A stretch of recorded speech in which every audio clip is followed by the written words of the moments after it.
Mengapa surat Al-Fatihah disusun paling pertama dalam Quran? Padahal surat pertama turunkan Al-Alaq. Iya juga.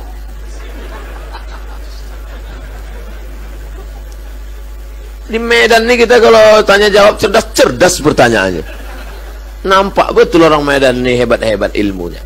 Tempat lain tanya, Ustadz, kenapa Nabi Adam sama Hawa itu nikahnya siapa pak kuahnya? Gitu. Awak pun bingung jawab. Kalau ini kan ilmiah dia. Turunlah wahyu pertama kali ketika Nabi sedang berada di Jabal Nur di Gua Hira.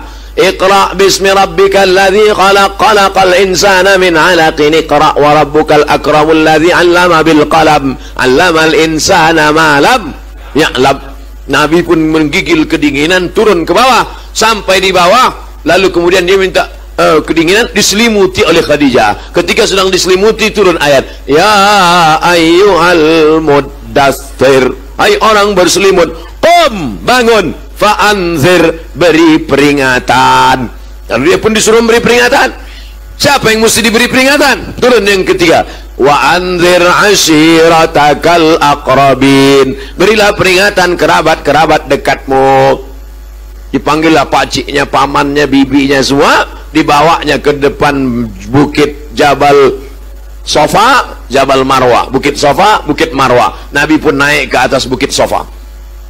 Sampai di atas bukit Sofa, Nabi berkata kepada orang Makkah, hai penduduk Makkah, kalau ku katakan di belakang Jabal Abi Quwais ini ada kafir musyrik yang mau menyerang kita, apakah kalian percaya? Sadaqnaka, kami percaya ya Rasulullah. Kalau ku katakan di belakang ini ada musuh mau menghancurkan Makkah, apakah kalian percaya? Kami percaya ya Rasulullah. Kalau ku katakan aku sudah dapat wahyu dari Jibril, aku Nabi, kalian percaya? Datang Abu Lahab, tabban laka ya Muhammad, celaka kau Muhammad. Turun ayat, tabbat yada abi lahabi wa tabba ma aghna anhu maluhu wa ma kasab sayasla naran dzata lahab wa imra'atuhu hammalatal hatab. Jadi kalau begitu susunan Al-Quran, yang pertama Iqra, yang kedua ya ayyuhal muddatsir, yang ketiga wa anzir ashiratakal aqrabin, yang keempat tabbat yada abi lahabi wa tab. Pas kita buka Quran sekarang di Medan, yang pertama Al-Fatihah, yang kedua Alif Lam Mim. Jadi Quran mana Quran Medan nih? Quran yang ada di Lauhil Mahfuz, fi Lauhim Mahfuz, yang ada di Lauhil Mahfuz itu susunannya pas macam susunan yang ada di Medan. Al-Fatihah, Al-Baqarah, Ali Imran, An-Nisa, Al-Maidah, susunannya pas. Lalu kemudian turun ke tempat transit namanya Baitul Izzah. Turun di tempat Baitul Izzah, berhenti dia di Baitul Izzah. Lalu dari Baitul Izzah turun ke Nabi. Itulah yang menurut susunan secara historikal, secara sejarah tadi. Datang Jibril membawa Iqra, datang Jibril membawa ya ayyuhal muddatsir, datang Jibril membawa wa ashiratakal akrabin, datang Jibril membawa tabbat syada, datang orang bertanya tentang haid, turun ayat haid, yas'alunaka 'anil mahid qul huwa adza, datang orang bertanya tentang sedekah, yas'alunaka 'anil madza yunfiqun, bertanya mereka tentang khamar, yas'alunaka 'anil khamri wal maisir. Lalu kemudian menjelang Nabi meninggal dunia, disusun lagi Al-Quran itu persis seperti susunan yang ada di Lauhil Mahfuz. Makanya mukjizat Al-Quran diantaranya adalah mukjizat cara turunnya. Turun acak 22 tahun 2 bulan 22 hari, 22 tahun 2 bulan 22 hari. Susunnya acak kadut kacau balau, tapi bisa disusun ulang sebelum Nabi meninggal persis seperti susunan yang ada di Lauhil Mahfuz. Jelas?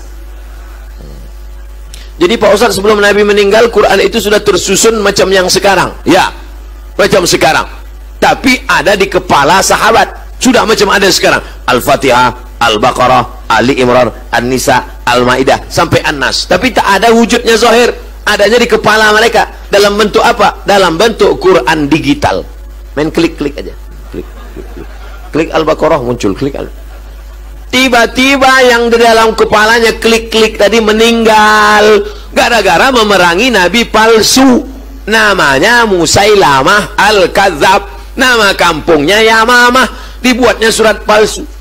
Wal fil wa ma adraka mal fil lahu zailun tawil, demi gajah, tahukah kamu apa gajah itu? Ekornya panjang.